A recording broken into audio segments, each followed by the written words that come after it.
Tonight's episode is titled The Streets Don't Love Anybody. Good evening, everyone.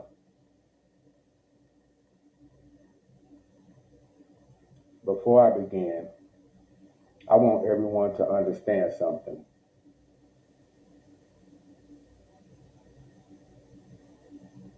I'm not here to glorify the streets.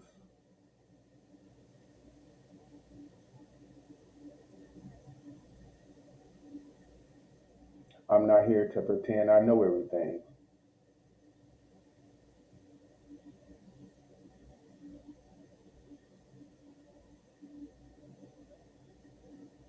I'm simply here because I live enough life to know that what looks attractive from the outside often has unimaginable pain on the inside.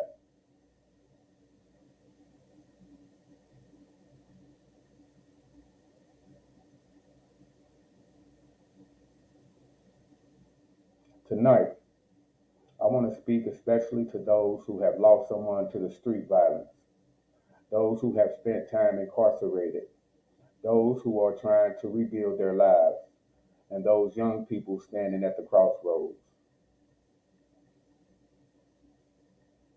The title of this message is simple: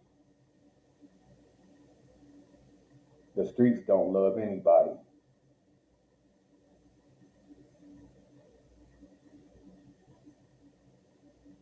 Some people may disagree at first.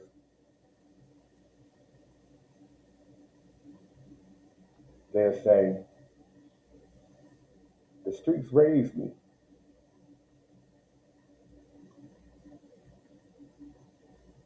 The streets fed me.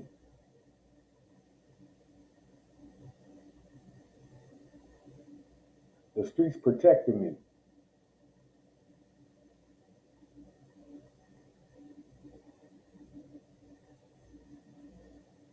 I truly understand why people say that.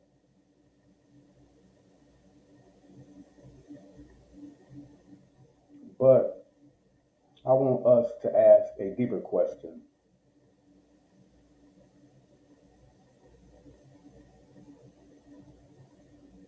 If the streets loved us, why have they buried so many of us?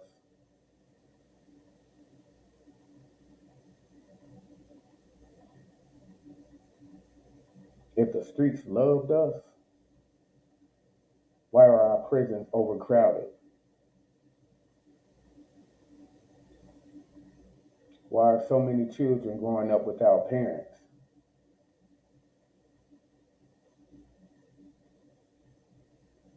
Why do mothers still cry themselves to sleep?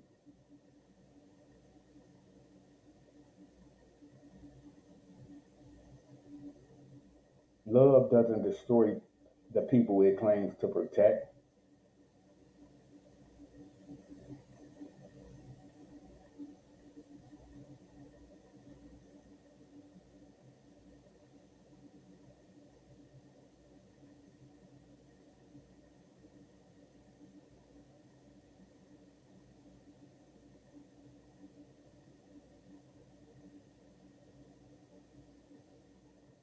I wasn't born wanting to become another statistic.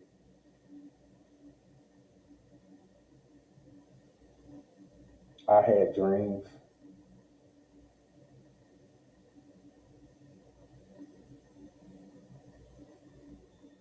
I laughed.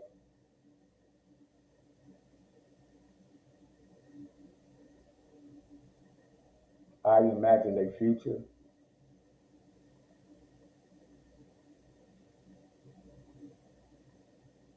but life happened.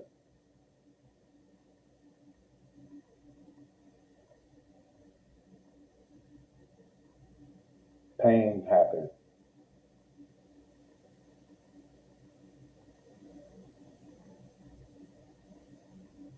Trauma happened.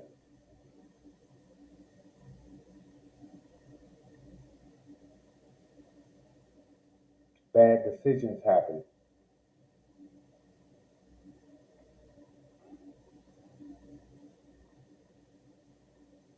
Eventually, found myself believing that survival mattered more than purpose.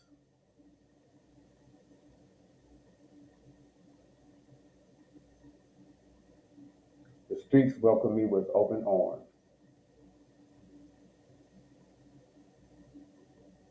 They gave me an identity.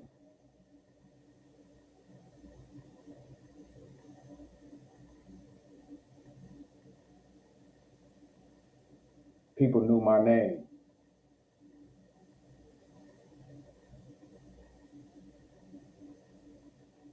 I felt respected.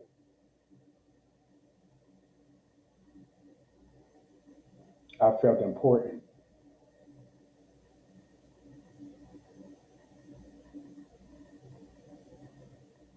But looking back now,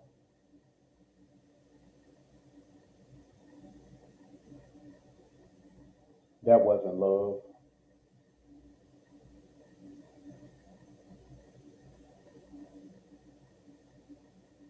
That was dependency.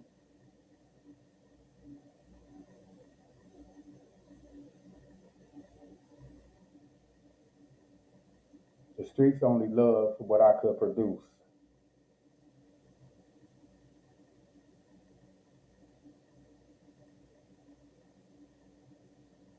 The moment I couldn't produce,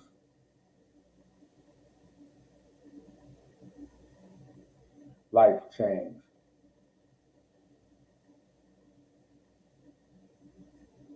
When I realized that the streets didn't love me was June 17th, 1996, when I committed a homicide because of something my friends initiated. They got into it with this guy. They had him angry because they apparently jumped on him. I wasn't around when that incident occurred, but me being a loyal friend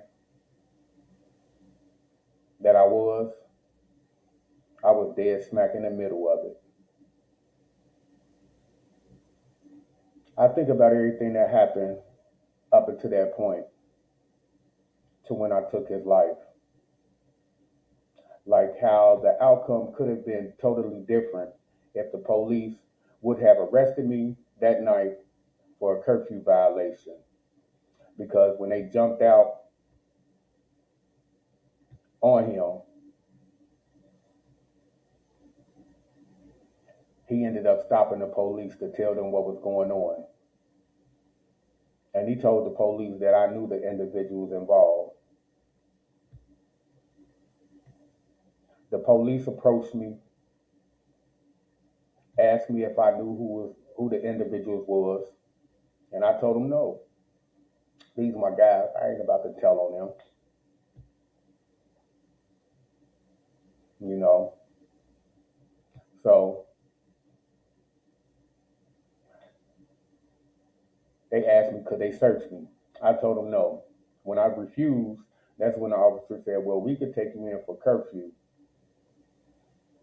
That's when I consented to the search. After the police left, I told my friends that the police was looking for them and that they needed to go in the house because dude was looking for him as well, and he was armed with a knife and a pole.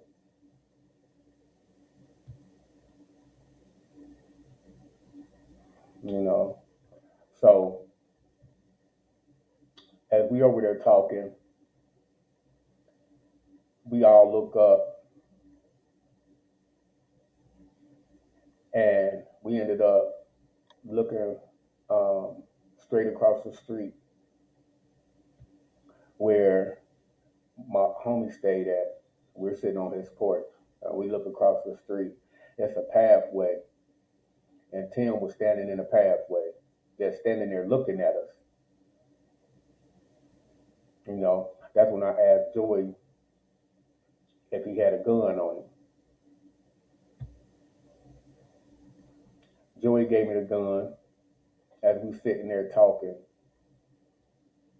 I told him if he starts tripping, I'm gonna kill him. As we still sitting on my homie porch, he's still standing there. So I end up leaving to go to the trap spot. But honestly, my mind was already made up that he was going to die that night. As I was headed back over to the house, we crossed paths. I told him he shouldn't have brought my name up in it and what they had going on. As we're arguing back and forth, that's when he tried to stab me. So I shot him in his head. After I shot him, I went back over to my homie's house. They asked me what happened. I told them, Tim dead. I shot him in his head. That night, my instincts told me they had to go, but I didn't listen because those was my friends. I never thought they would have told on me because we had done so much other stuff together. The next morning, when they found him in the field, the police went to Joy's house and picked him up for questioning because of the statement that Tim made the night before. The police on the first shift knew his nickname.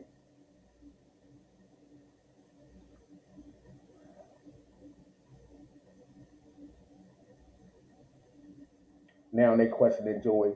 He telling the police everybody that was there that night. He told the police where he got the gun from. He told the police who had the gun.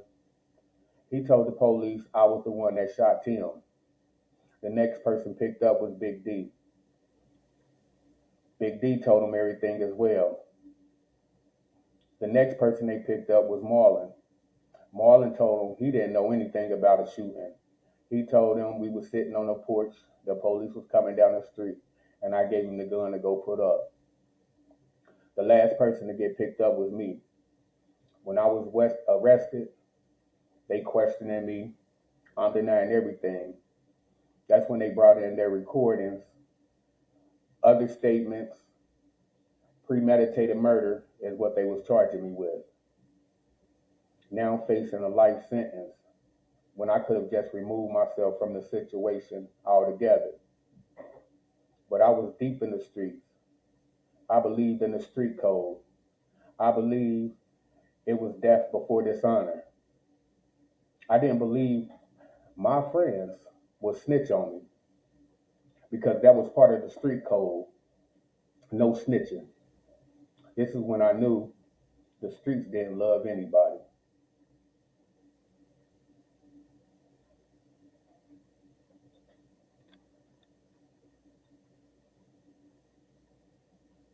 You see, the streets will sell an illusion. Everything in the streets looks exciting at first.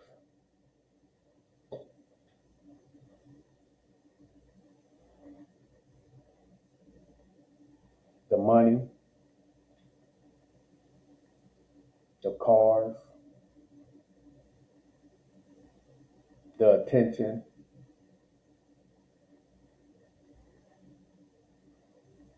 the clothes, the jewelry, the women.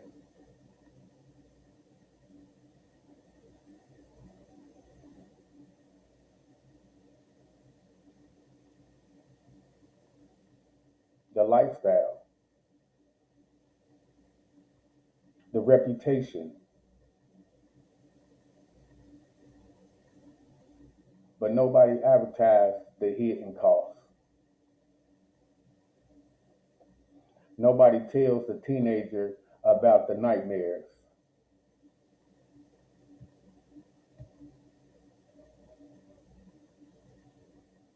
Nobody explains the trauma.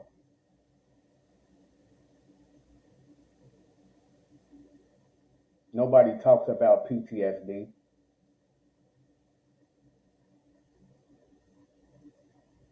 Nobody prepares you for losing your best friend.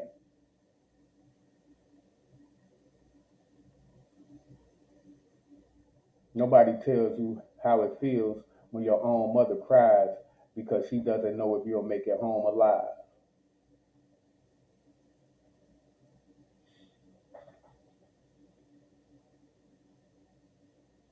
The streets sell a dream, but they deliver grief.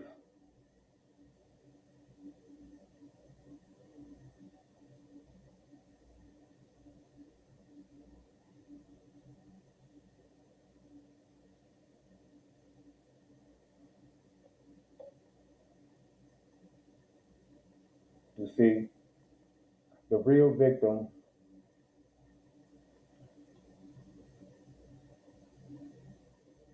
are the people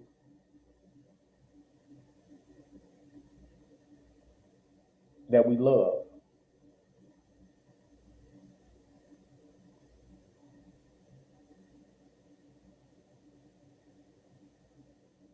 The victims are also the little girl waiting on her father to come home.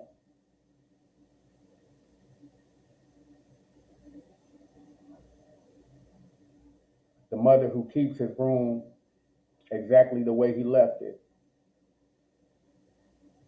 The grandmother raising another generation because prison took the parents.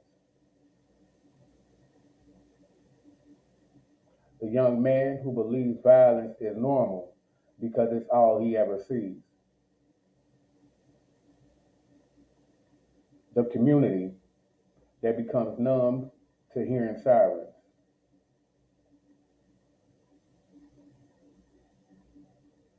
Violence creates generations of pain.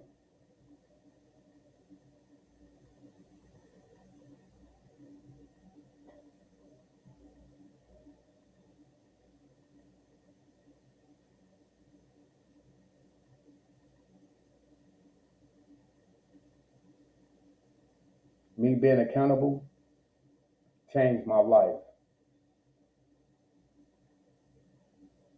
One of the hardest things I ever had to do was stop blaming everybody else. Yes, I experienced things that hurt me. Yes, people failed me.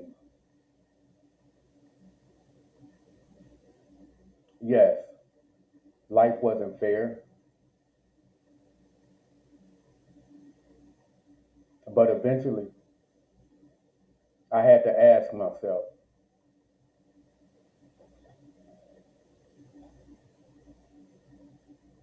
what am I going to do with the life I still have?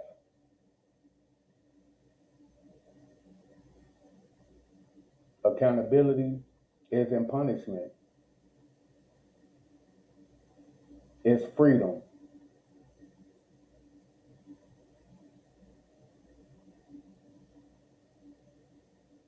The day I accepted responsibility for my choices was the day I began reclaiming my future.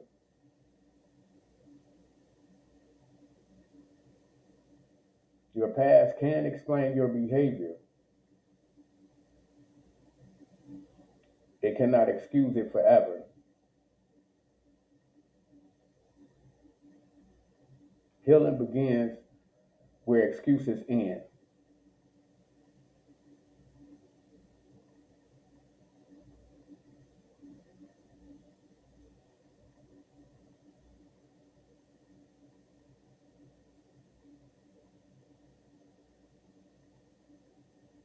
Now we got to be part of the solution.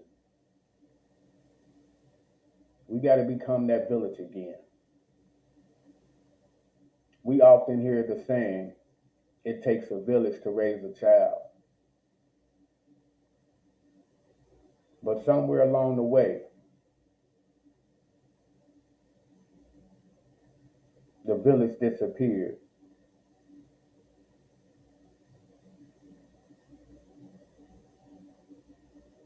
We became strangers.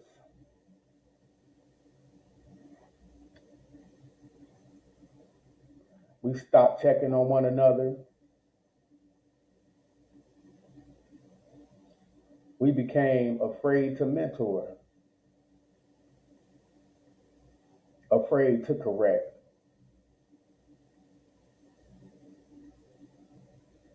afraid to care.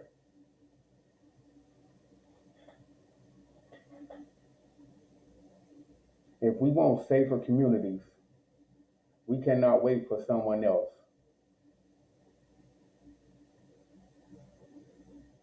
We got to be the coaches. We got to be the mentors.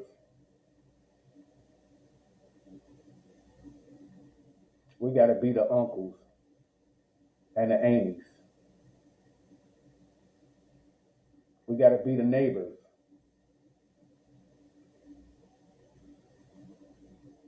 We got to be the teachers.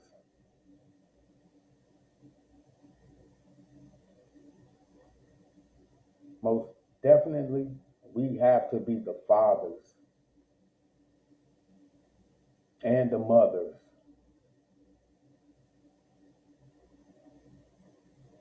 Some young person is waiting for someone to believe in them.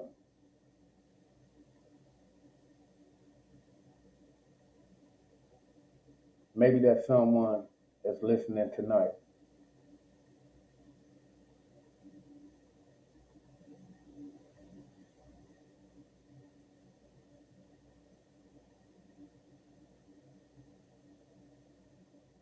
I have a challenge for you.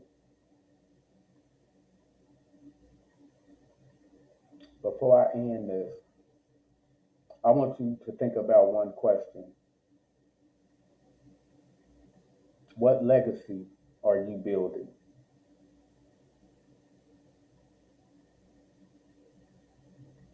When your name is spoken years from now,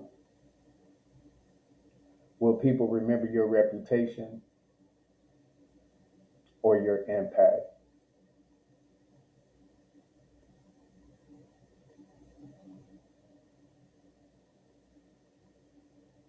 Will they remember your fear or your faith?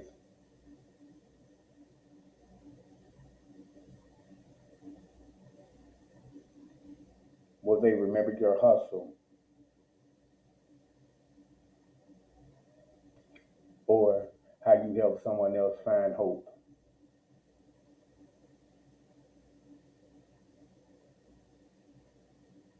The streets don't need another soldier. Our community needs more healers, more fathers,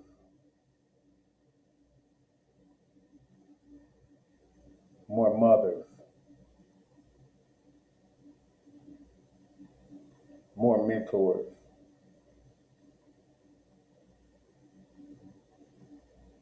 more peacemakers,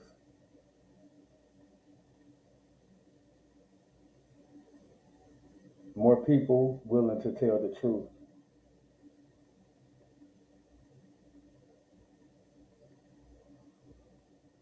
If you ever made mistakes, don't let those mistakes become your identity.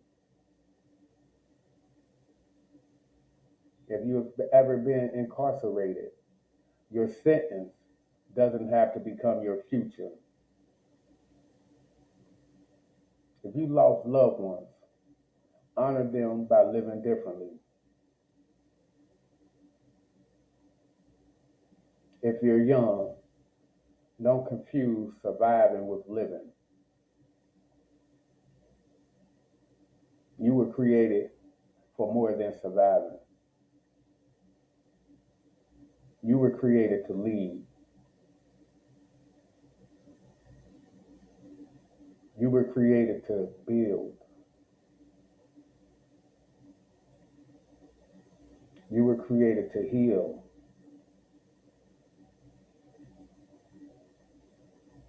You were created to leave a legacy.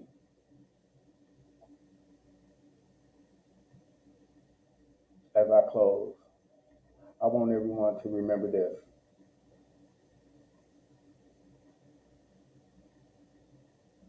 The streets will celebrate your toughness today, but they won't comfort your family tomorrow.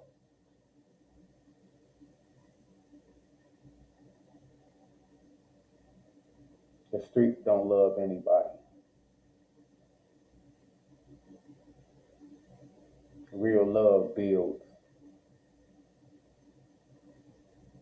Real love protects.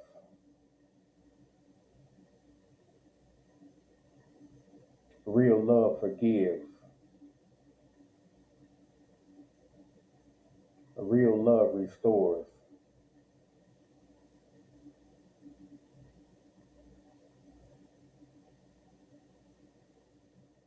Walk away from anything that profits from your destruction. Walk towards purpose. Walk towards healing. Walk towards accountability. Walk towards hope.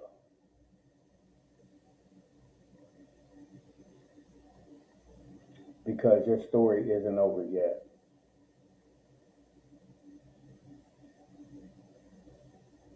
And the best chapter of your life may be still waiting to be written.